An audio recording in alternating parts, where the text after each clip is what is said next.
బద్ధకానికి care of address అయిన Rayalaseema bachelor డైరీస్కి స్వాగతం. ఈరోజు నేను సింపుల్గా బ్యాచులర్ స్టైల్లో చీజీ పాస్తా చేయబోతున్నా. ఎలా చేస్తానో చూసేయండి. ఈ పాస్తా కూడా భలే తెలివిగల్లోడబ్బా. దగ్గర నుంచి చూస్తే అమాయకంగా ఉంటాడు. ప్లేట్లో పడిందంటే మాత్రం నేను వదిలిపెట్టను అంటాడు.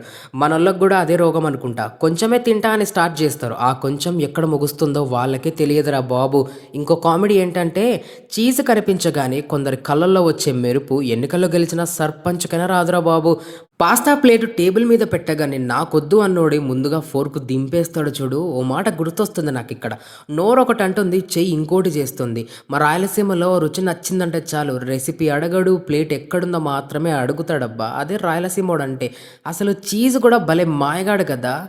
కొంచెం పడితే ఇంకొంచెం అంటుంది, ఇంకొంచెం పడితే ఇప్పుడే అసలు స్టార్ట్ అంటుంది. అందుకే తిండి విషయంలో బిల్డప్ ఇచ్చే వాళ్ళని కాదబ్బా, ప్లేట్ ఖాళీ చేసే వాళ్ళనే నమ్మాలప్ప. సరే అప్ప, మీ ఇంట్లో వద్దని చెప్పి చివరికి ప్లేట్ ఖాళీ చేసేది ఎవరో కామెంట్లో ట్యాగ్ చేయండి. ఇంకా నెక్స్ట్ ఏ రెసిపీ చేయాలో కూడా చెప్పండి. మళ్ళీ మన రాయలసీమ బ్యాచులర్ డైరీస్ నెక్స్ట్ ఎపిసోడ్లో కలుద్దాం. అప్పటి వరకు సర్వైవల్ కొనసాగుతూనే ఉంటుందిరా బాబు.